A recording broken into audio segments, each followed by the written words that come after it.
What's up, everyone? And today I'm bringing a deck profile on the, I guess, as you can guess from the title, from the Winamat that I won using this exact profile.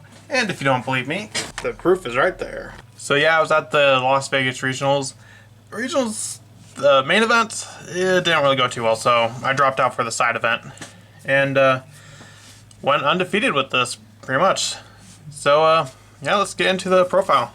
Now, on a side note, I will also be showing the side deck because that also kind of does play a role. So first off, I run 3 Rabina, 3 Eaglin, 2 Stree, and the 1 Toucan.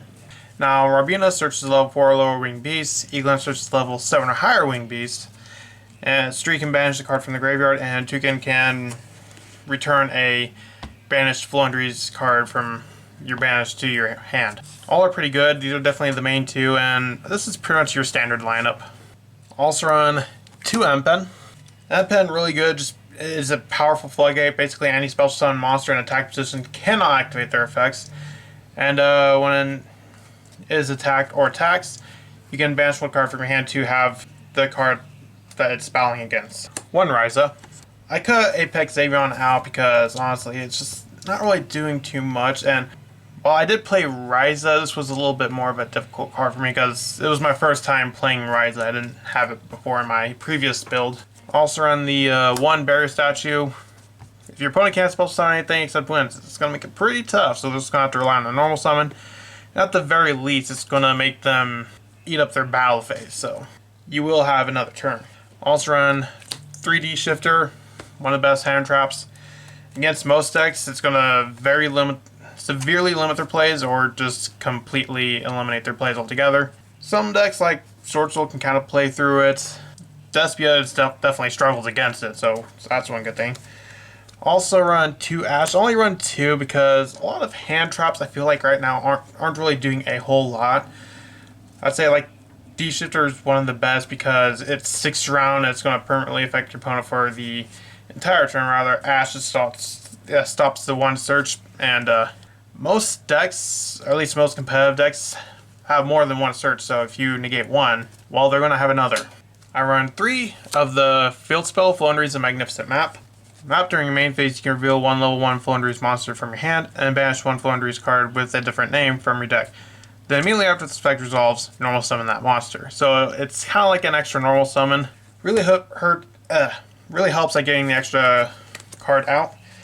Ideally, you want to use it to get both Rabina and Eaglin on the field. So let's say you have Rabina, you reveal Rabina, banish the Eaglin, normal the Rabina, effective Eaglin, come back to hand, then normal the Eaglin. Also run the 3 Floowandereeze Avenue of Adventure. Essentially, banish 1 winged beast monster from your hand or face up field to add 1 Floowandereeze monster or a Floowandereeze field spell from your deck to your hand. Then you gain 500 line points. It's good in time. It's a quick play. You can use it offensively, defensively. And it's a searcher, so there's really nothing to hate about this card. I also run the 1 Winds. It's a half a Stormforth and half draw power. If you were to conduct a tribute summon that requires 2 tributes, you can tribute 1 card your opponent controls instead. So essentially, you tribute 1 monster and 1 card your opponent controls. And the really good thing is that sets cards. They got an MST, or they got a Mystic Mine, no problem. Skill Drain goes through it. You can really deal with Floodgates or any annoying card, and considering a tribute summon, it works against stuff like Phoenix Enforcer, Dragoon, all those power cards. So definitely a very good card to have. I also run the 3 Pot of Prosperity and the 3 Pot of Duality for search power, excavate power. It's not really draw power, but it's kind of draw power. And the cool thing is that you can use both these because while Pot of Prosperity prevents you from drawing for the rest of the turn, Duality does not draw. It excavates just like Prosperity. And you don't special summon at all, so it doesn't really matter. Also run 2 Dark Blue No More in case we end up going second, which I did a lot. Like in the entire day for both the main event and the side events, only won 1 die roll. So that was definitely very helpful, as well as my 2 Book of Moon. Whether you want to run Book of Moon or Crossout Designator, it really depends on what you want to do. I run Book of Moon because then I can play less hand traps and then play just overall more of a balanced deck. Essentially, if your opponent has an Effect Veiler or an Imperm, just chain this to it, flip your monster face down, and the Veiler and the Imperm will just fizzle. Also run the one Called by the Grave because you don't want to get hand trapped. Well, Book of Moon kind of helps. Obviously, you're going to want to Called by the Grave. And against Despia, you could also use it against the Mirror Jades, which is pretty cool. I run the one Triple Tactics talent. Now, I have two, but I didn't get those until after, or I have three edit, but I didn't get those until after. So I would definitely play this at 3 if you could. Maybe take out the Dark Ruler, or maybe Ash. Really depends on what you want to take out. Triple Tactics is pretty good because it's literally Change of Heart, Pot of Greed, and Forceful Sentry all in one card. Considering hand traps are so popular, and a lot of decks play on your turn, it's pretty much almost always going to go off. Next, I run the one Dreaming Town.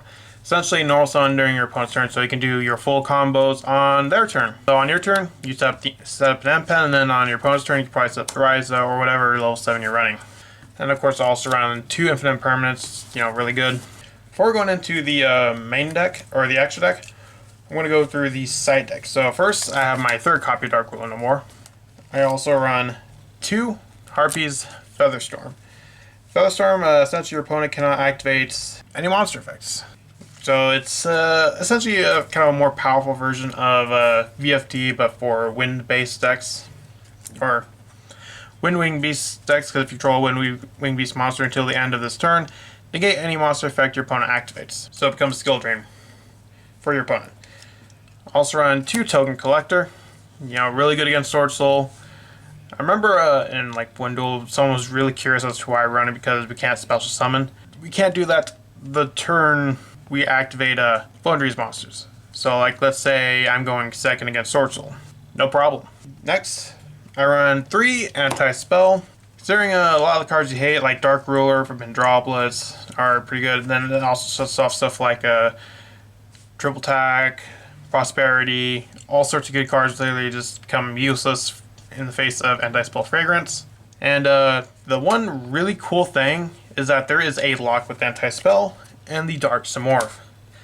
Because Anti-Spell, all spells and traps must be set before they are activated. But Dark Samorph says you cannot set cards. So if you got both these up, they can't activate spell cards and they cannot set them. So you literally shut them out from 2 core mechanics of the game. Pretty good, and that definitely came up because one of my side matchups was zombies.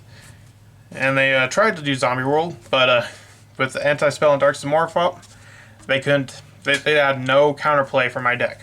Now for the cards that are probably a little bit more questionable, but definitely pulled their weight, I run 3 Ghost Reaper and Winter Cherries.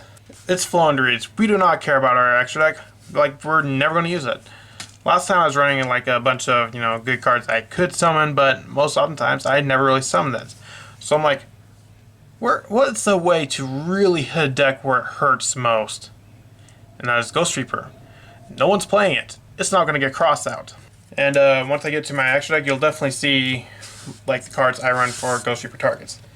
Now the next is a card that I'm willing to bet you have never heard of. All Out Attacks. All Out Attacks, if a monster is special summoned while this card is face up on the field, change that monster to face up attack position. And it must attack if able to turn they are special summon. You want to summon that Phoenix Force in defense? Nope, it's going straight to attack, and you're playing under M-Pen. That's why this card is really good. I play it, if I'm going first, I definitely side it in, because if we have that on the field and M-Pen, I'm basically forcing everything to play under M-Pen. Synchros, XYZ, fusions, so Despia, completely offline. Sword Soul, can't deal with it. Phoenix Forcer, it essentially forces everything. And it can essentially shut off entire decks. And that definitely did come up in one of my matches. Now for the extra deck. First, I run the one Lyra Lusk and the one Divine Arsenal AA Zeus. This is well, you can use this as a Winter Cherries target too, but I'm mainly using it in case I end up in a not too favorable situation, and then I can just go Lyra Lusk Nightingale into Zeus. You could probably put in Downer Magician, but I just didn't really have the space at the time. Although that is definitely one change I would make. I also run the one Apollosa and the one Axis Code. Now I will say one thing. This deck was kind of now in the side there originally was another card I was running. Super Poly, but in the main event it was not good because obviously I cannot special summon the turn I activate Floowandereeze monsters, so going second, it's pretty useless. So I ended up cutting that out for the token collector. And in the extra deck, I still had some Super Poly targets like the Mud Dragon, Trivotium, Dragon Stapilia, and Venom Fusion. So think of these as more like flex spots. Obviously, you can put the Downer Magician in, or you can put more Ghost Reaper targets, which mine were. Prank Kids Battle Butler. Honestly, I didn't think that Prank Kids was going to make an appearance, and surprise, surprise, it did not. But I had the space, so I figured I might as well put one in there just in case, because I figured people might try to, still try it out, see if they can do something with Prank Kids. But as someone who knows the deck, it doesn't really work without Meow Meow Mew. It just doesn't. Also run the one Rusty Bardiche. That one didn't really come up either because I didn't go off against a single Phantom Knights. Same for the El Shaddoll window. As well as, kind of ironically, I didn't really see Phoenix Force that much either. Probably because it's a lot harder to make without Verte, which is good because this card's annoying. And then the last ones definitely made their use. The one Illubrion, as well as the Mirror Jade, the Ice Blade Dragon, and the one Shishao. During the last match of the Winamat, I was up against Sorcel. So essentially I had Shishao plus I think like D-Shifter or something else, but essentially they were not really able to do anything because they lost their main starting combo. So that's it for my undefeated Floowandereeze Winamat profile. Let me know what you think of this deck. I think it's personally I think it's one of the best decks. Let me know what you think, and I'll see you in the next video I make. Bye.